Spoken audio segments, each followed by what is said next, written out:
Bismillahirrahmanirrahim. Dans cette vidéo, on va voir le métamorphisme et la natexie.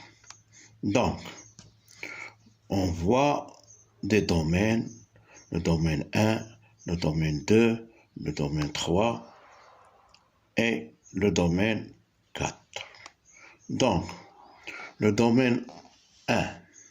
Le domaine 1, c'est la diagenèse. Que veut dire la diagenèse? C'est la formation des roches sédimentaires. C'est la consolidation des roches sédimentaires. La diagenèse, c'est la transformation des sédiments en roches compactes. Donc, la diagenèse n'entre pas dans le domaine du métamorphisme. Le métamorphisme prend la roche de la diagenèse, mais la diagenèse n'est pas une étape du métamorphisme. Le métamorphisme, seulement la transformation des roches préexistantes à l'état solide, c'est la transformation minéralogique et structurale à l'état solide. Donc, on trouve deux domaines du métamorphisme. Le métamorphisme de contact, et le métamorphisme régional. Dans le métamorphisme du contact, il y a la température qui domine. Haute température et basse pression. La pression est basse, mais la température est haute. C'est le métamorphisme de contact. Les roches avoisinantes du métamorphisme de contact, les roches avoisinantes, vont subir un métamorphisme. Les roches sédimentaires qui entourent le massif granitique vont subir un métamorphisme thermique et ils forment une auréole métamorphisme autour de ce granit, le granit intrusif. Dans le domaine du métamorphisme général, le métamorphisme général est dû à une haute température et haute pression. Donc, les roches vont se transformer. Par exemple, l'argile appartient à la diagenèse, mais le métamorphisme débute le schiste, micaschiste et gneiss. Le schiste, micaschiste et gneiss, c'est une séquence métamorphique, car ils ont la même roche d'origine qui est l'argile et ont subi un métamorphisme croissant. Le gneiss, c'est l'état maximal du métamorphisme régional. Donc le schiste, le micaschiste et le gneiss. Donc, il va se former des transformations. Les minéraux vont devenir de plus en plus grands, vont grossir, et le schiste qui était en litage va devenir enfeuillé. Dans le micaschiste enfeuillé, les feuillets peuvent être enlevés, mais le gneiss, il y a des lits clairs et des lits sombres, et c'est une roche compacte qu'on ne peut pas enlever les feuillets.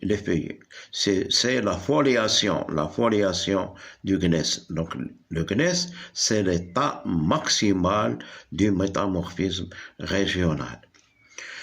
Donc, quand la température augmente, la température et aussi la pression augmentent, on passe à une roche que l'on appelle la migmatite. Donc, le métamorphisme est terminé, on passe vers l'anatexie. La migmatite. La migmatite, c'est une roche intermédiaire entre le gneiss et le granit. C'est une roche intermédiaire. Dans la même roche, on trouve une partie du gneiss et une partie du granit. Donc le granit commence à se former. Il y aura fusion partielle du gneiss, fusion partielle dans la roche de migmatite qui est intermédiaire, puis on passe au granit d'anatexie. Voilà le granit d'anatexie. Dans le granit d'anatexie, il va se cristalliser sur place. Donc c'est le granit d'anatexie. Une partie va monter en haut. Par intrusion, c'est le granit intrusif. Et il va former le métamorphisme de contact à haute température et basse pression. Et les roches avoisinantes, sédimentaires, vont subir un métamorphisme et vont donner des minéraux indicateurs comme la cordierite, qui est un minéral indicateur de haute température et basse pression. Donc, il se forme une auréole métamorphique autour du massif granitique d'intrusion. C'est le métamorphisme de contact. Donc, on récapitule. Au début, il y a la diagenèse, qui est une partie extérieure à un métamorphisme. Le métamorphisme débute de schiste, micaschiste et gneiss. Stop dans le gneiss, c'est le métamorphisme général. Il est une vaste étendue. Il se fait dans les chaînes de montagne, les chaînes de collision, dans les chaînes de collision. Le gneiss, c'est la roche maximale du métamorphisme maximal.